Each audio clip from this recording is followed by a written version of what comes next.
మిత్రులారా నమస్తే. What is delimitation? నియోజకవర్గాల పునర్విభజన ఏమిటిది?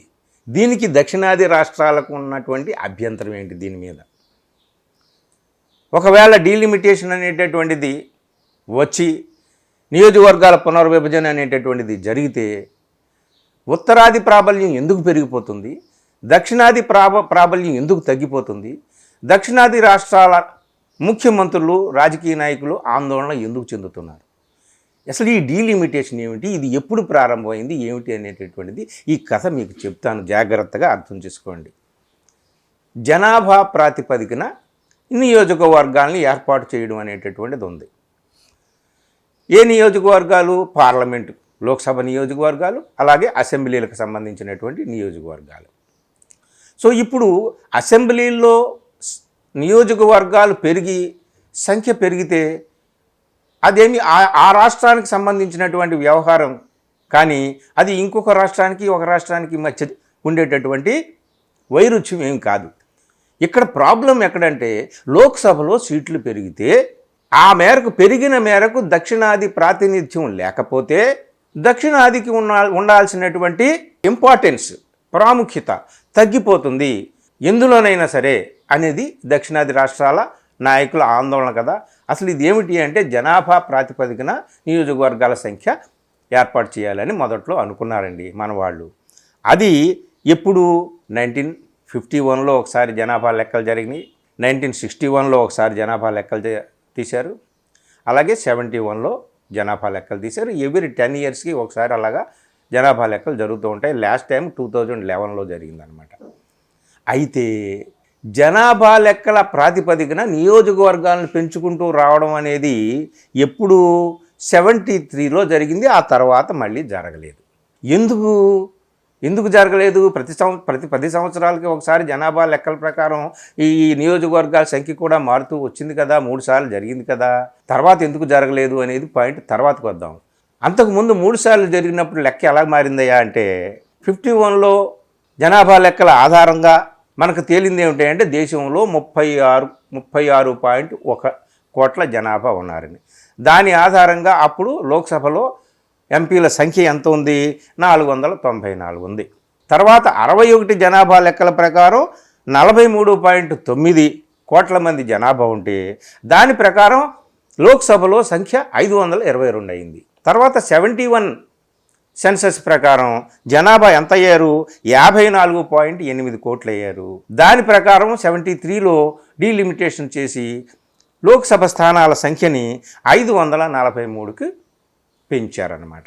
ఇది ఇప్పుడు పాయింట్కి వద్దాం. 73లో జరిగింది. ఆ తర్వాత 10 సంవత్సరాలకి ఒకసారి సెన్సస్ జరుగుతూ ఉంది. సెన్సస్ జరుగుతూ ఉన్న తర్వాత 2011 దాకా జరిగింది. 2011 నుంచి 2021లో జరగాల్సింది కోవిడ్ మూలంగా జరగలేదు, అది అక్కడ ఆగిపోయింది. కానీ 73 తర్వాత ఈ నియోజకవర్గాల పునర్విభజన అంటే డీలిమిటేషన్ ఎందుకు ఆగిపోయింది అంటే ఒక పక్క జనాభా నియంత్రణలో సౌత్ రాష్ట్రాలు చాలా చైతన్యవంతంగా ఉన్నాయి, కాన్షియస్గా ఉన్నాయి. శిశు సంక్షేమంలో, మహిళా సంక్షేమంలో, ఎడ్యుకేషన్లో ప్రజల్ని ఎడ్యుకేట్ చేసి జనాభాని కంట్రోల్ చేయడం విషయంలో వీళ్ళు చాలా ముందున్నారు. కాబట్టి ఈ సౌత్ రాష్ట్రాల్లో జనాభా సంఖ్య అదుపులో ఉంది ఉత్తరాదితో పోలిస్తే. కానీ ఉత్తరాది సంఖ్య విపరీతంగా పెరుగుతూ వచ్చింది. అప్పుడు ఇందిరాగాంధీ హయాంలో ఇట్లా అయితే ఎలాగా, సౌత్కి నార్త్కి చాలా పెద్ద అగాధం ఏర్పడిపోతుంది, కుటుంబ నియంత్రణ విషయంలో మనం దృష్టి పెడుతున్నాము, కానీ జనాభా పెరుగుదలని ఆసరాగా తీసుకొని ఎంపీ సీట్లు పెంచుకుంటూ వెళ్తే జనాభా పెరగడమే మంచిది అనేటటువంటి దృష్టి ఒకటి రావచ్చు అని చెప్పి అప్పుడు 25 years ఈ నియోజకవర్గాల పునర్విభజన అనేటటువంటిది వద్దు అని చెప్పేసి వాళ్ళు అక్కడ బ్యాన్ చేశారు. అందుకని 25 years దానికి అమెండ్మెంట్ చేశారు, రాజ్యాంగం అమెండ్మెంట్. దాన్ని 42nd అమెండ్మెంట్ యాక్ట్ అంటారు. దాని ద్వారా అమెండ్మెంట్ యాక్ట్ ద్వారా ఏం చేశారు? 2000 వరకు ఈ డీలిమిటేషన్ వద్దు, నియోజకవర్గాల పునర్విభజన వద్దు, అలా చేస్తే నార్త్కి సౌత్కి మధ్య గొడవ అయిపోతుంది, చాలా వ్యత్యాసం వచ్చేస్తుంది, ఈ రెండింటికి మధ్య, 2 ప్రాంతాలకి మధ్య బ్యాలెన్స్ తప్పిపోతుంది అని చెప్పేసి. సో 2000 తర్వాత ఏమైంది? 2000కి అయిపోయింది కదా 25 సంవత్సరాల బ్యాను. తర్వాత 2000 తర్వాత మళ్ళీని వాజ్పేయి హయాంలో అమ్మో ఇది ఇట్లా చేస్తే నిజంగానే గొడవ అవుతుంది నార్త్కి సౌత్కి మధ్య జనాభా లెక్కలు చూస్తుంటుంటేనేమో సౌత్ స్టేబుల్గా ఉంది, నార్త్ ఏమో అన్స్టేబుల్గా పెరిగిపోతూ ఉంది, వీళ్ళ సంఖ్య విపరీతంగా పెంచాల్సి వస్తుంది లోక్సభలో, వద్దులే లేనిపోని తలనొప్పి ఎందుకు గొడవ ఎందుకు అని చెప్పేసి వాజ్పేయి హయాంలో ఇంకో 25 years బ్యాన్ విధించారు 2001లో. సో 2001లో 25 years అయితే 25 years కలిపితే ఎప్పుడు అయింది 26కి అయిపోతుంది డీలిమిటేషన్. ఆ బ్యాన్ అనేటటువంటి 2026కి అయిపోతుంది. ఇప్పుడు బీజేపీ ప్రభుత్వం పట్టుకుంది ఇక 2026కి అయినా సరే మనం డీలిమిటేషన్ చేసి అమలు చేసేయాలి అని చెప్పి. కులగణన అనేటటువంటిది కూడా ఆగిపోయింది కదా కోవిడ్ వల్ల, దాన్ని పరిసమాప్తం చేస్తారా లేదా 2011 లెక్కల ప్రకారం ఆధారంగా చేస్తారా, మొత్తానికి ఎలాగైతే చేసేస్తామని చెప్పేసి వాళ్ళు ఉన్నారు. ఇప్పుడు అలా చేస్తే దక్షిణాది రాష్ట్రాలు చాలా కోల్పోతాయన్నమాట. అంటే ఉన్న సంఖ్యను కూడా కోల్పోయేటటువంటి అవకాశం ఉంది. ఉత్తరాది రాష్ట్రాలకేమో వాళ్ళ జనాభా నిష్పత్తి ప్రకారం చూస్తే విపరీతంగా పెరిగిపోయేటటువంటి సంఖ్య విపరీతంగా పెరిగిపోతుంది. దీనికి ఒక లెక్క తీశారు.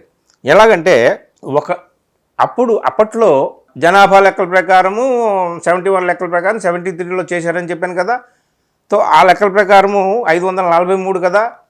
ఇప్పుడున్న జనాభా లెక్కల ప్రకారం అదే రేషియోలో కానీ వెళితే దాదాపు పార్లమెంటు ఉభయ సభలు కలిపి 1400 దాకా సంఖ్య వెళ్ళిపోతుంది.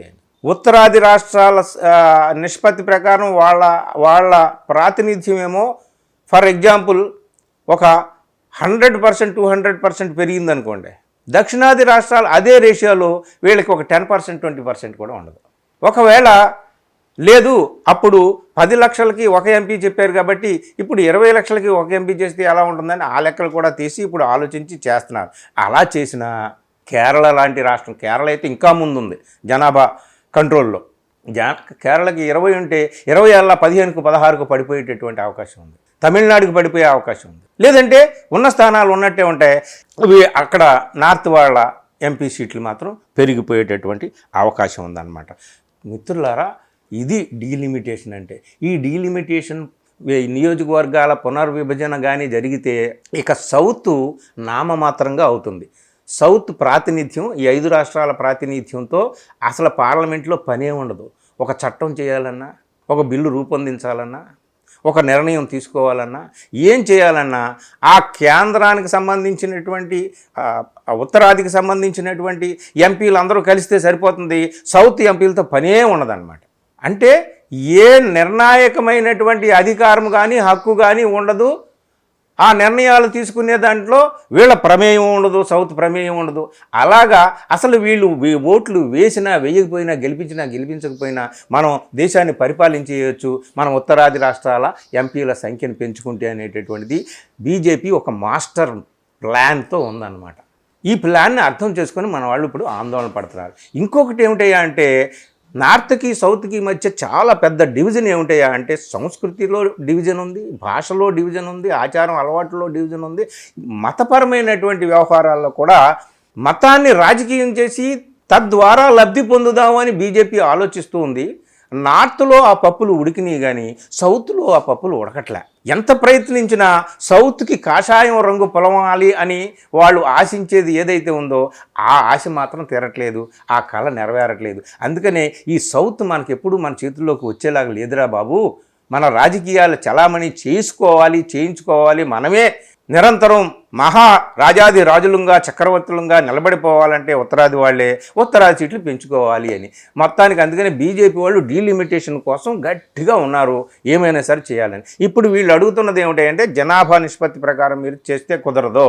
లోక్సభలో సీట్లు రేషియో ఇప్పుడు ఎలా ఉందో ఆ రేషియో ప్రకారం మీరు చేస్తారా, జనాభా నిష్పత్తి ప్రకారం చేస్తారా అని నిగ్గదీసి అడుగుతున్నారు. సిద్ధరామయ్య ఏంటి, స్టాలిన్ ఏంటి, రేవంత్ ఏంటి, వీళ్ళందరూ కలిసి, ఇప్పుడు పినరాయి విజయన్ ఏంటి, వీళ్ళందరూ కలిసి.